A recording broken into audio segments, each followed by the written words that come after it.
Good morning, Chris Tonis here, CEO of Preeminent Recruitment, and today we're going to dive in and discuss how you can set yourself up to get a job in which you have little experience.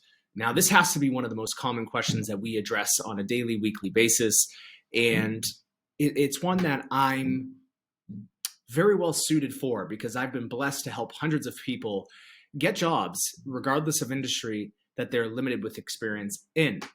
Now, I took to Google and I decided to look up what others are saying on such a topic.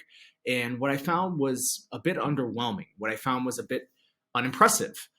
First and foremost, most of the information out there when it comes to getting a job with very little experience is heavy around what you should do to get the experience. It's very little to do with how you can actually go ahead and start applying for and getting jobs when you're lacking.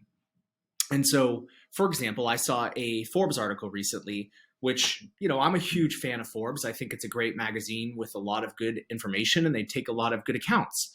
But this article said that the first thing that you should do or consider is taking an unpaid position. So essentially an internship.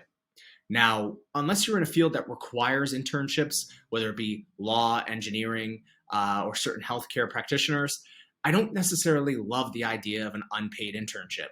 Reason being is you're getting unpaid to do work. Now, there are instances where this is particularly effective. If you want a mentor or there's someone that you have had your eyes on as someone that you would really love to embody what they've done successfully, then yes, of course, you could work for them potentially unpaid or on a commission only or results oriented basis. Now, if you're trying to get into sales or marketing and you don't have experience, maybe consider doing that, a commission-only sales or results-oriented type of capacity for compensation. But for the rest of you who are looking at positions, let's say in accounting or whatever, human resources or any field in particular, then going and taking an unpaid position isn't going to serve you well. The second piece of advice that this article had and that I kept seeing over and over again on the interwebs was this concept of taking or sharpening up your skills. Now, I can respect this, and I do think this is a smart thing to do.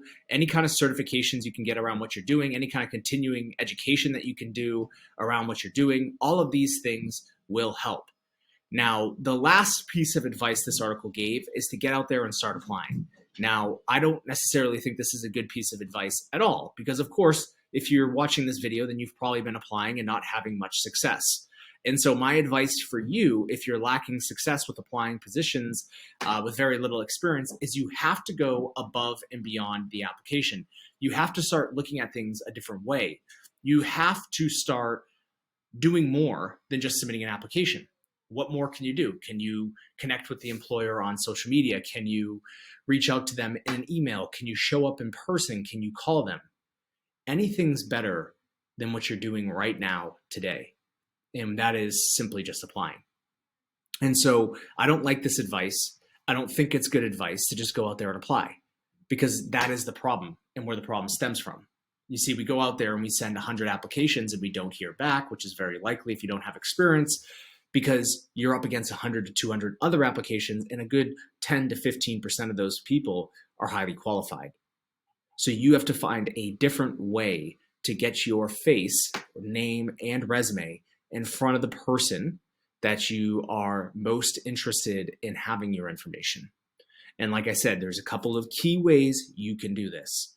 It's leveraging social media, getting in front of those people using Facebook Messenger, using LinkedIn connection requests.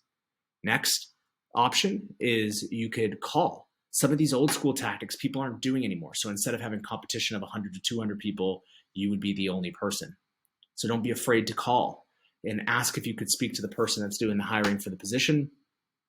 And it's very easy to get to that person because they'll ask, why are you calling? And you say, you just tell them the truth. I'm very interested in this position. I have a lot of the right skill sets, but I know the applications are overwhelming. Third thing you can do is show up in person. Who does this anymore? No one. So you'd have a huge advantage. The fourth thing, which if it's a job you really want, I would consider you doing, is mail your resume with a personal note attached for them to read through. Another tactic you can use is to make a video sales letter on social media. where it's you talking into the camera just like this, even with all the crazy background noise that you probably hear here. And you make a quick video and you just tell the world what you want and the help that you're looking for help. Now, if you found all of this useful or any of this useful, then I'm going to ask you to go ahead and engage with this post. I'm going to ask you to like and subscribe because I want to help you get the job that you want. And I also want to help more people, and they will only see it if you engage. So let me know, and we hope to hear from you soon. Thanks so much.